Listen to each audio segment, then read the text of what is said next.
Blacklight Protocol, a Red King Creations production. Episode 11, Mormons and Trees.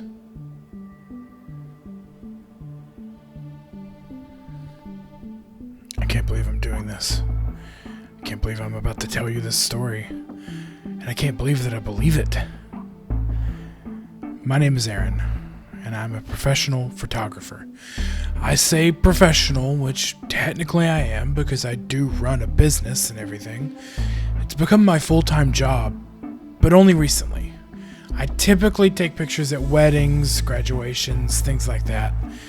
Recently, some anime conventions have hired me for cosplay photography. All of that's great, and it pays the bills and everything, but I've been wanting to branch out and do more wildlife photography. It's a totally different ballgame, and I think that when you take pictures of the world in its most natural state, you capture something special.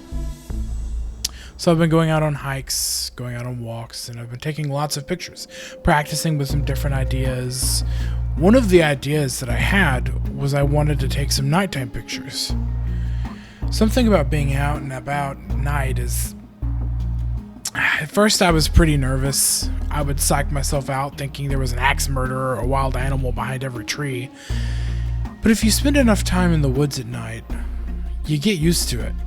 Dare I say, you may even get comfortable. Then you find yourself in an altogether different world. The night world is alive and peaceful in a way that's difficult to explain. You feel safe for some reason. But the truth is you're not safe.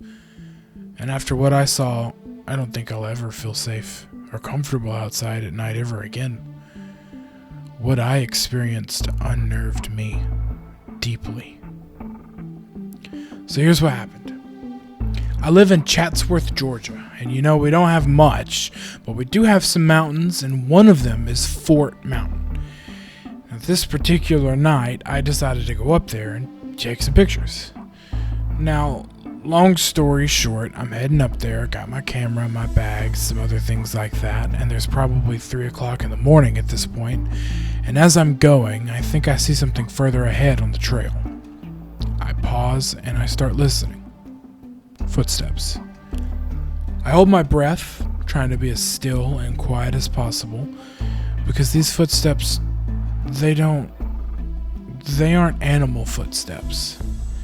Sounds just like a person walking very casually through the woods. The steps weren't fast, but they weren't slow either, and they weren't very careful. At this distance, at this range, I have my flashlight on, because of course I do, and there's no way that whoever or whatever ahead of me doesn't know that I'm there. And then the footsteps stop. I wait a little longer. Why did they stop? All of these ideas are running through my head, and I just don't have any information to go off of. I have nothing. Hello? I ask. I think my voice is far quieter than I meant it to be. Hello? I ask again. Is somebody out there? I'm just a photographer taking pictures. Maybe I tried to explain myself as a plea for them to not hurt me. Maybe I didn't have anything worthwhile except, my $600 camera. I didn't get a reply. Just silence and the night air. Maybe a few crickets in the distance. I realize at some point that I can't stand there all night. I shine my light around, not seeing anything, and go to move forward. He's right there. I don't know how I didn't notice him before, but he was right there, standing still, not looking at me. He was wearing a white short-sleeve button-up shirt and a black tie and black pants. His shoes and socks were also black, and while they were in good condition, there was a little dust on the tip of the shoe. He had one hand on his hip as he looked into the woods, and the other hand on his black suitcase. Hello? I asked. He makes no move to acknowledge me. He's standing so still, only occasionally blinking. What are you doing out here? He looks like one of those... who are they again? Not Jehovah's Witnesses, I think, but one of the ones from Utah. The Mormons. He looks like one of those Mormon guys that ride around and knocks on doors and hands out pamphlets. Excuse me? I say, waving my hands in front of his eyes. Hello? I pull out my phone to call the police because it's just too weird for someone to be out here. Someone like this, anyway, not wearing any outdoor clothes. He's 15 miles away from the middle of town, in the middle of the night, without even a flashlight. When the light on my phone washes over his face, I see his eyes move. He's looking at me now. Hello, friend, he says, his voice as casual as ever, as if the circumstances weren't what they are. He reaches out to shake my hand, and I don't know what else to do but shake it. What's going on? I ask. Why are you out here? I'm just spreading the news, he says with a smile. My name's Paul, by the way. Do you have a minute to speak with me? No, I don't think I do. What are you doing out here? I take a step back. You were like frozen in place just a minute ago. Now you're acting like it didn't even happen. He's smiling at me like I haven't said anything at all. Then he sets his suitcase on the ground and squats in front of it. The man makes dramatic flair of opening up the case to reveal stacks and stacks of pamphlets. Maybe he actually is a Mormon. We're out spreading the news, he says again. The news of Gagaruk. I blinked. The what? Because, of course, the entire situation can get stranger. Of course it can. The Gagaruk, he continues, probably noticing the confusion on my face, is an ancient demonic spirit that roams these forests in the night. He blinks, still smiling even as he offers me the pamphlet. The paper is in navy blue, and on the front are little yellow dots that maybe could be construed as stars. A crudely drawn figure wearing a stereotype white shirt and tie is also there. In bold letters it says, The News. Not the good news or the bad news, just the news. Pretty good, eh? Paul raises his eyebrows with excitement. One of our youths drew the pictures. He's very talented. I open up the pamphlet and inside is a drawing of the monster. That's the only word that can come close. It's got the head of like a lizard, maybe an iguana, I don't know, something. But it has human teeth. The lizard head doesn't have scales. It's colored a pale skin color. Its body is gaunt, and you can see the ribs pressing through the skin, and how its stomach arches up closer to the spine. It has a tail, but a short one. Its legs are legs. Human legs. Except there's 5 on each side. The youth who drew the picture drew the feet as splintered and broken. Like the monster has worn out the legs, and the only thing that's stiff at the end is the protruding bone. The foot itself is blossomed out, peeled back, mangled. It also has long black hair on its head and some of its neck, as if it wasn't disturbing enough. I'm not sure what I should say to him. I mean, I have decided that I needed to leave, and to leave at that very moment. It was weird enough meeting someone who looks like a freaking Mormon or Jehovah's Witness or whatever, but in the middle of freaking nowhere?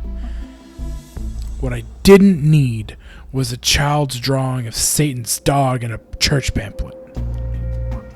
Hey, friend, Paul says, holding out a steadying hand as if I don't look well. I didn't feel well. It's okay. The spirit of Gagaruk can be overwhelming. His spirit fills us so that we might be his. I don't... I shake my head. The word's not working. Paul seems fine with it, though. His smile only widens. Perhaps a little too wide. Maybe I'm just making things up at this point. I don't know. It's quite all right, friend, he continues. Come as you are, in your own time. Paul claps a hand on my shoulder and squeezes just a little. When you're ready, he says, pointing to my pamphlet. We have one of those fancy QR codes on the back. You know, it is amazing all the ways we can utilize technology to promote the faith. He gives my shoulder a pat and starts walking down the path towards the direction that I'd come from. Anywho, I best be on my way. The pilgrimage won't pilgrim itself. His chipper voice blows away in the breeze as he turns the corner, footsteps lasting just a little longer before they too went quiet. I'm left alone again, holding a pamphlet. I take a deep breath, and though I don't want to go back the way I came, because he went that way, it's also the fastest way out, and I have to get out. I cannot stay in this forest for another second. I don't want to say I ran, because I didn't, but I was moving as quick as I could while thinking about my safety, because if I fell and sprained my ankle, then I for sure couldn't run away. I was almost back to the car. I could actually see the singular light that glowed over the map of the mountain trails and a small section of gravel. There was blood everywhere.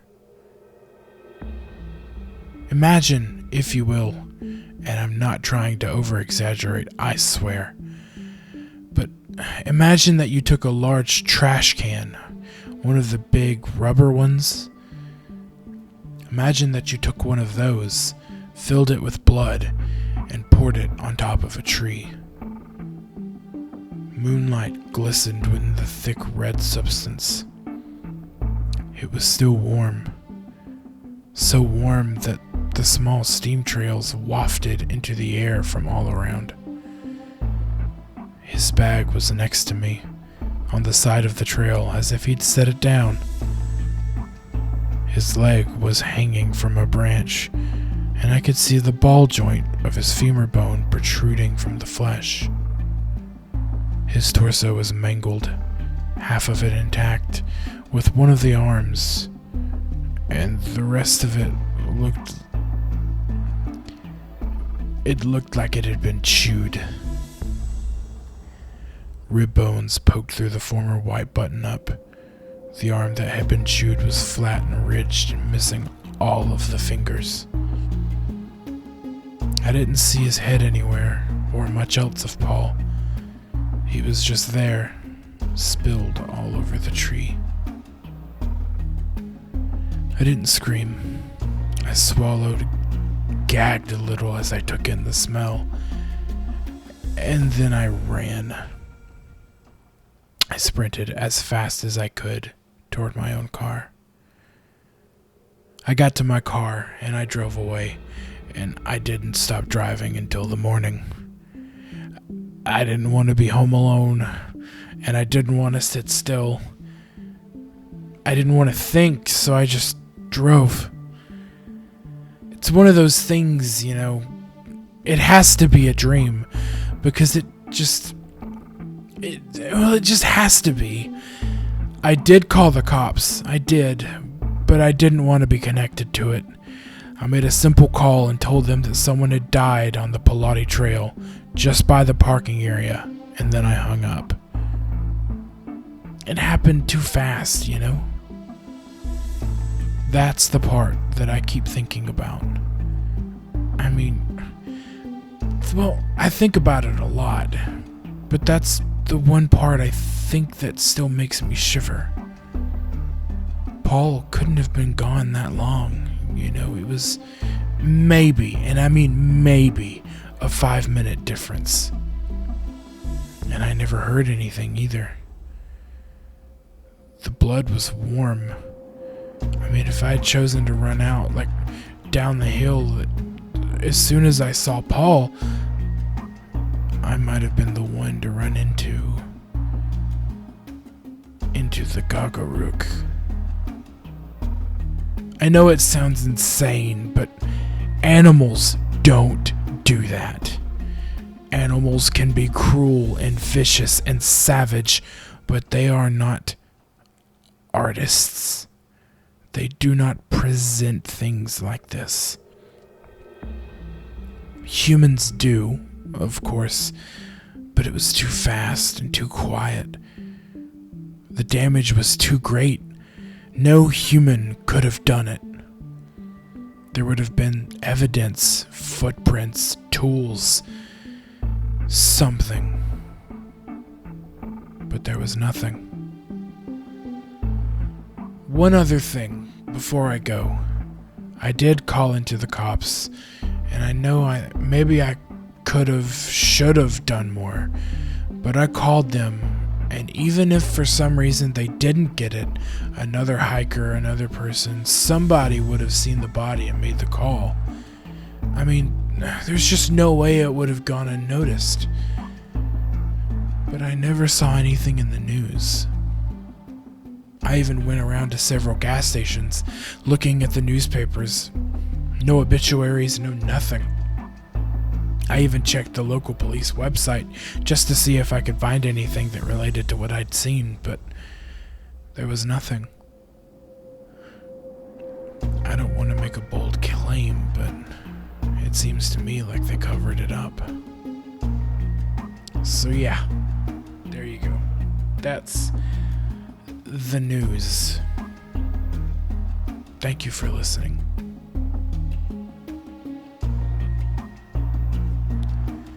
Thank you, Aaron, for sharing this story. I have to be honest, I don't know how to feel. I love listening to the stories. They're spooky and strange, and I've got several more already sent in. I just haven't had a chance to listen to or read them yet, and I don't know. I'm beginning to feel conflicted. I feel conflicted, and I didn't at first. This is recent, I promise, but I find myself thinking, it's not true.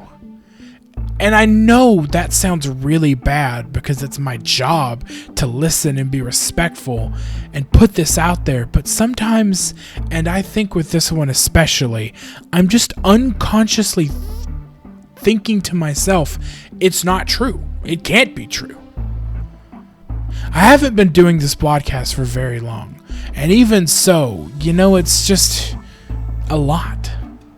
Like, if it is true, then there are a lot of monsters out there in the world. And if there are so many monsters, so many crazy things, then why isn't it on the news?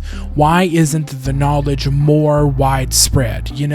Surely someone else has seen these weird religious people who have pamphlets of the Gagarook. I do feel conflicted. I have to be honest and transparent about that. And I know that these stories I feel are true are simply just subjective to my own personal beliefs, opinions, worldview. That is not a reliable way to discern these things. So even though I wonder, and even though I question, I'm going to do my part. I'm going to look into it. And I hear you. I want you to know that. I read your stories and I hear your voices, and what I will not do is call you or anyone who writes to me a liar. I just won't do that. I can't do that. I believe that you believe, and that's enough for me. Thank you for listening. See you next time.